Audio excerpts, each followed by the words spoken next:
Good evening. Welcome to the Private Property Farming Podcast. My name is Mbali Nwoko and I'm your host every Tuesdays and Thursdays.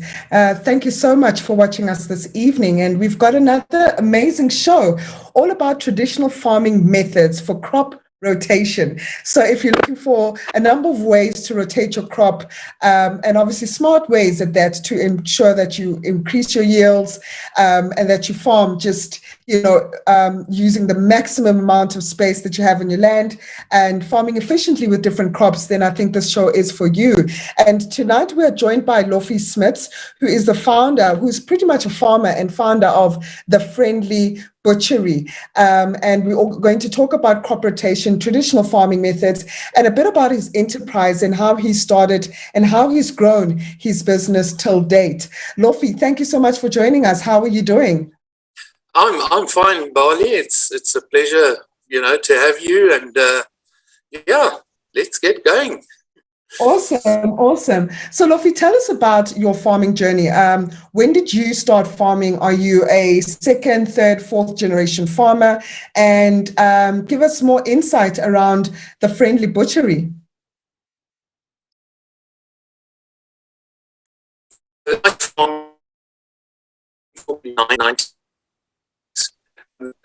It's my father bought the farm around about 89.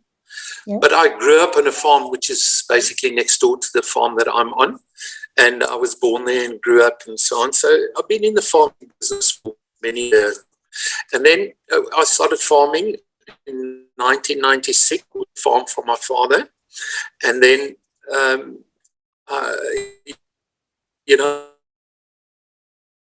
we were still in a culture type of farm. A few years and a few very funny years where we had, a lot of crop losses due to heat waves during the flowering of the wheat. I started realizing, we got to do something. We got to change our methods and ways of farming, and that's when I started going from a monoculture. I went over to, and I started doing medics. Medics is clovers, where I do the clovers in the 1 year, and the following year I will do the wheat on the specific same land. So I went on a rotation, and it's been brilliant. It has been. It's been that's happened to me, because the nice thing about the medics is it's nitrogen fixing, and you can carry so many animals on a hectare. I mean, I have dormers, which originate from Elsenburg. It's a meat, nice mutton, and I can run 4 twin dormer ewes, meaning 4 ewes with twins on a hectare, and it's just amazing. I mean, the quality of sheep that comes out of there. Within 100 days, I have my lambs market ready off medics from their mother. So, basically in 100 days, I can be in the market, which has been a lifesaver. And because of that, because I was running the sheep with such good success, on the medics, I started thinking myself, it's pay so much for eating or sheep, specifically mutton or lamb, in the supermarkets. And it's always been just, a dream of mine to start my own butchery. And then 2 years ago, about 2.5 years ago, I got to the point where I applied for a license, and we started the Friendly Farmer Butchery, and it's absolutely amazing. My wife does all the admin. I'm the block man, and it's just amazing. It's just picked up, and I've gone with it. And I was very fortunate that my late mother, she's from the Karoo area, Richmond area, where she grew up, and always as a kid, whenever we worked meat, I used to go and help her, and she showed me a hell of a lot. And I'm actually using sort of all my recipes and so on is, from my late mother. So something special. And I really, it's been a long time coming that I wanted to start a butchery. And like I said, 2.5 years ago, we got going and we do deliveries. We don't have any on the farm shop where you can come and buy due to security reasons and so on, And so we do the deliveries. We do Cape Town. We do Paul's. Some everywhere, and it's been wonderful. It really has been good. I certainly saw a hell of a change in my soil after going with the medics. It's amazing how much life returned to the soil, and also with this change that we made, we went into. We started doing. We got planters where we use the shank. So we try and do minimum disturbance of the soil to try and keep as much moisture as well when we are doing the wheat year. Like I said, the 1 year is wheat. The next year we have medics. The next year we have wheat again. And I also do other rotation crops as well. I use oats. I do a lot of oats. And some oats we do for oat hay.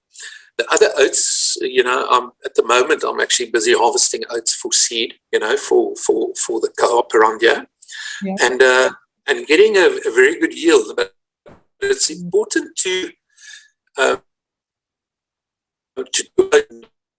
land, or there's no ways. A lot of people are gluten intolerant, so there aren't any wheat kernels in your oats. So it's very important. That's why I'm doing oats at the moment. Also, we have now the last 4 years, we've started with regenerative farming, where we take our soil and we started doing cover crops. Obviously, my medics is of such nice quality, and it grows, in abundance, a hell of a nicely. So that to me is also a cover crop, because in the summer, and when the medics goes down and goes and lies down, my soil is basically covered, and we also bring in other cover crops where we do a little bit of this, use I use a little bit of thresh, and then we sow it into the land of the mess and no stone rain, so that the medics can also come through and leave its spurs and everything, and I found it absolutely amazing. It was incredible to see it started getting its own life. How the earthworms came in and started burrowing. And I always say to the people, whenever I walk there, I always say, look at this earthworm life, because those are my plows. Those are what is, doing the thing. And I think I personally, that's the way I've gone. And I'm on a rate of 38 kilograms of nitrogen. There are people farming right next to me on the old monoculture are going in at about 110 kilograms of nitrogen on their wheatlands, So, I mean, that sum is very easy to make, you can just see what lies in it. And I've in fact just finished harvesting my wheat for this year, and it was an amazing crop. I must say, though, that for the last 6 years, we've really had tough times. So we've had droughts. Last year wasn't too bad, but we had a bit of frost, during the flowering season. But the last 6 years it was tough. But this year was amazing, and I'm so happy. Yeah. That's great. I'm happy for you. You must stop me if I talk too much. No, it's okay. I mean, we want information, right? And my question then is, it sounds like you've, dabbled a bit in a number of different crops, for the purpose of crop rotation. And when you're going through these processes as a farmer, who are the people that you'd sit down and talk to assist you to say, like, who made you say, now you need this specific crop to rotate with wheat, for example, sorry. How did you come about doing that research? So just in case maybe people in the audience are thinking, yes, I want to do crop rotation, but I don't know what to rotate my crops with. So how do you find a good companionship with the kind of crops that you're farming, which first of all was wheat, so that you could, rotate and obviously grow your enterprise? So at what point did you make that decision, and who are the type of people did you liaise with to maybe see if this idea would work or not? Yeah, down here in the Western Cape, I always say in the area that you are farming, it's very, what they do, there is a success line. And the agriculture, the Western Cape Agricultural Union, that they have a very close to us, about 30-40 kilometers away. They've got a farm there where from Elsenburg they do a whole lot of trials, doing basically canola, doing lupin, doing oats, doing the medics, different variety of medics, and then the rotational crop. And then you have companies like Agricol, and you have Barenberg, that come and they do it on this farm that is owned by the Western Cape Agriculture from Elsenburg, and they all do their little trials there, and all different type of trials, And then what they also do is, and it's called a Skogdag. It's normally in September, beginning of September. They have the Farmers' Day. Everybody's interested comes along, and we have a look. What are the varieties that are doing good? What should you do next year for your area? Which to me that's basically where you learn a lot of things, because you can see what happens, and I think that's the important thing about it. Also, I have a company that I do. The guy helps me with my fertilizer and what to do and so on. I know I'm allowed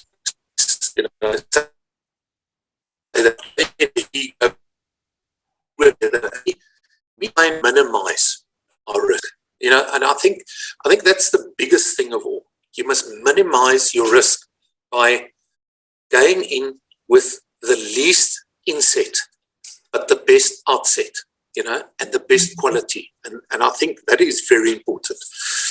And quite honest with you, I think there's a little bit of a, if you see the quality of wheat that we get from our medic system,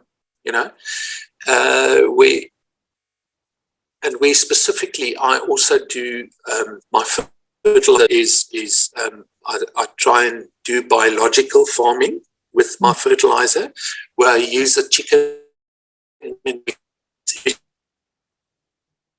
certain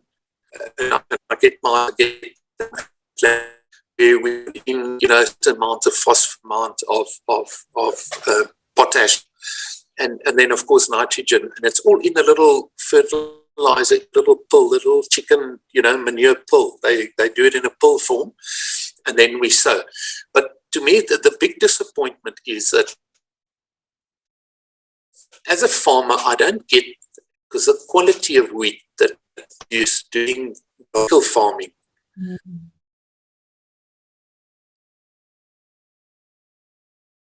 from the Malay. I think but I think it's something that's going to happen soon. Where people are now shouting more for the quality of wheat that they get, as to other wheat that has, for instance, had a lot of nitrogen and so on. I mean, it's just a better quality, Yeah, so yeah. hopefully that's going to be. and also we we in dire straits for next year, with the price of fertilizer up so unbelievably high. Yeah. So fortunately, I'm on my system of farming where I go with the low insets and I just bring my risk down. And that I do through my friends, this friend of mine who does my fertilizer. And then of course, we use pesticides, we have to. And then I try and lay away from things like Roundup. I don't always, but I try my best, to sort of keep that out of my system. Yeah. Typically traditional farming is, sorry to interject there. Typically traditional farming is, heavily reliant on pesticides and chemicals and fertilizers. And it sounds like you've obviously adopted like a biological approach, as you've said. Do you think that you've seen a significant amount of operational reduction in terms of the expenses that you would have ordinarily paid for if you had gone, the traditional farming methods, now that you've adopted a more of a regenerative farming or biological approach, as you've put it? So do you think that with going with a different approach, maybe deviating slightly from traditional farming methods to rather care more for your soil, have you seen a change in your business operational expenses where they have reduced, perhaps? Yeah, definitely. I mean, without a doubt. I mean, my diesel, my fuel account, I think has been halved from what it used to be, and my fertilizer, I mean, they used to pull in here with 30 tons full of fertilizer. Now I have one truck of 30 tons that comes in and does my and it's just amazing. It's from those years to now, I would say I think there was a reduction of about close onto 40% in usage of fuel and fertilizer, definitely. Yeah. What do you think from your experience causes the shift for farmers to think slightly differently from traditional farming practices? Is it things that happen in the economy, or like high fuel prices or high input cost prices, or is it because maybe over the years farmers are starting to become thinking, yes, definitely much more long term, to say, how do I preserve my soil, and therefore how do I find companion plants to ensure that my soil can last generations to come if I'm still producing in this one specific farm or piece of land? So what do you think causes the farmers to make that shift, to focus a lot more on their production practices? Is it the economy? Is it the push from high input costs? Or is it just, do you think that farmers are becoming slightly more conservative rather, with regards to the environment, etc., and people are starting to just make certain changes? Yeah, Mbali, I think the thing that is really hitting home now is the weather. Yeah, it's been amazing the last 5-6 years to see what global warming, and I believe in global warming. I have experienced it myself. Yeah. We have a September month. It's very, very important. That's when, just after the wheat's flowered, and it must set. It's a little grey. Must set now. And we just haven't had September months. We just don't have rain in September again. Lately. And I put it down to global warming. And global warming has made it that you must absolutely, at all costs, you must try and preserve as much moisture in the ground as possible. That means you don't open it up. You must stir your soil as little as possible. And I think that, together with the cost of inset costs and everything, has really, I think, for me, that was my game changer. Because I just thought to myself, my own eyes that if I wasn't going to make a change, I wasn't going to be on the farm for very long. So that is what I did, and I go with the lowest insets as possible, and I try to make a profit margin. I mean, at the end of the day, that is what it's about, making a profit. And and that's what's changed it. And incidentally, what really changed my mind as well, I can remember, when you drive along the fence, you don't, on the fence, there's like a half a meter this side, half a meter that side, that you never work there. And everything that grows on next to the fence, it's always looks lush. And if there's a little wheat kernel that falls there, or a medic, it grows with so much power. And why? It never gets disturbed. You understand? And that is why I say I try and disturb my soil as little as possible. I don't burn my lands. A lot of people still around here, they burn the stubble because they're doing the monoculture culture. And it's for the rotting process to take place. That's why they got to put on like close to 100 kilograms of nitrogen. Whereas I don't burn it at all. I don't disturb it, because my material must go into my soil. And that's the only way that you're going to get your carbon content in soil, and carbon content in your soil goes up. Then the penetration of water is so much better for the soil. And that's what set me going. I think all those things together, Yeah. My last question for you this evening, Loffie, is, you've mentioned monoculture, right?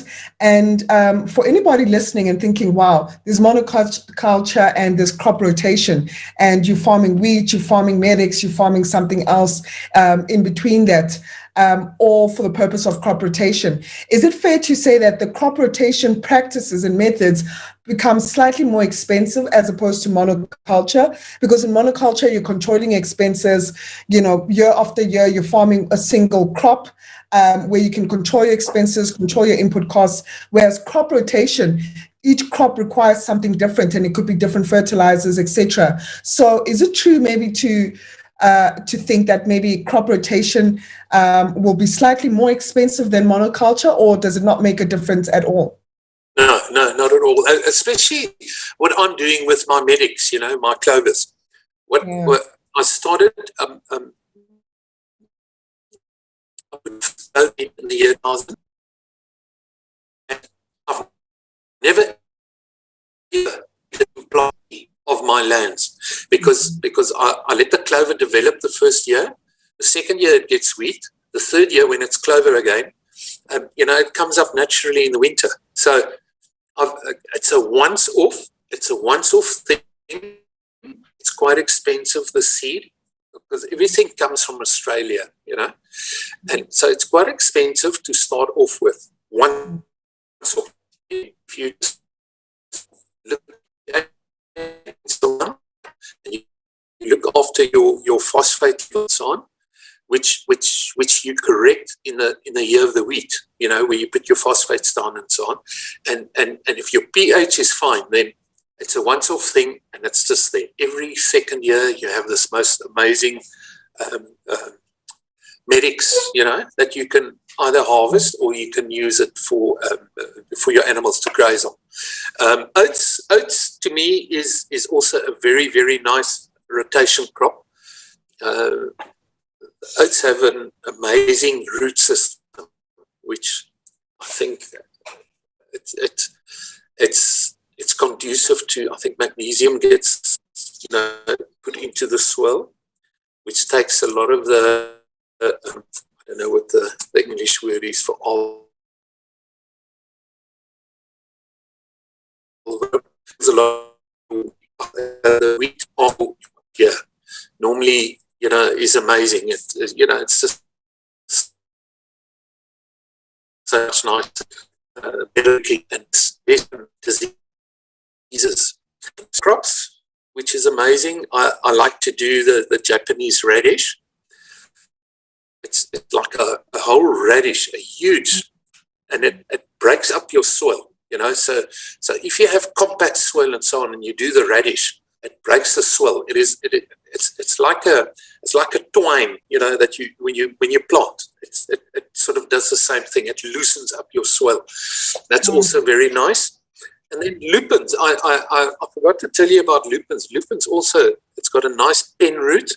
So it also penetrates that soil, you know, so it loosens the soil. And it's also nitrogen fixing, you know, which you're following here, you know, you can cut back on your nitrogen application to your wheat. And yeah, that's it. And what is amazing is, I wish, this one more thing, I wish you can see this sheep on the medic land. It's amazing how the mineral, I think that they came out of it, nice growth that they have on their legs, nice thick bone structure and everything. It's just, to me, it's the best thing after sliced bread. and really, I enjoy it. Works. Connections unstable. Off, because then, you know, your livestock can definitely benefit from it, and your butchery can also benefit from it. And that I like the fact that at every process you keep adding certain value into your production and into your agribusiness. But thank you so much for your time this evening, Loffie.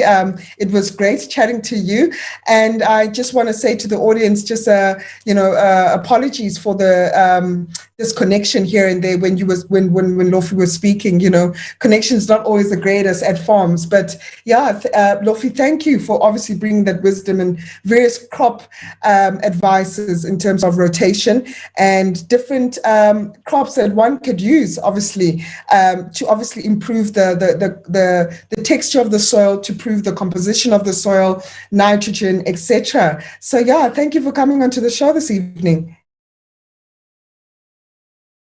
And all the best for your farming as well. I hope all goes well, eh? And I hope the rain comes, eh? We're all over the country, yeah? Okay. Yes. Thank you so much, eh? Okay. Thank you. We definitely need the rain. If you missed this conversation, we're just speaking to Loffie Smuts from the Friendly Farmer Butchery. He's a farmer in the Western Cape, and we're speaking about traditional farming methods that one can adopt for the purpose of crop rotation. And Loffie informed us that he's a wheat farmer, but also has, dabbled a bit in medics, in clover, and also gave us some gems about, planting radishes to improve your soil and what it is it does to your soil from farming. And all these have obviously created a great impact in his business because he has now reduced his input costs. And also we all, I think, just trying to win it where climate change is concerned as farmers. So if you missed this conversation, you could catch it on the Private Property YouTube channel under the Farming Podcast playlist. If you have any questions, please feel free to drop them into the comment section and we'll answer them to the best of our abilities as well. Keep supporting the podcast. Thank you so much for tuning in this evening. I will catch you on Thursday at 8 o'clock. Take care.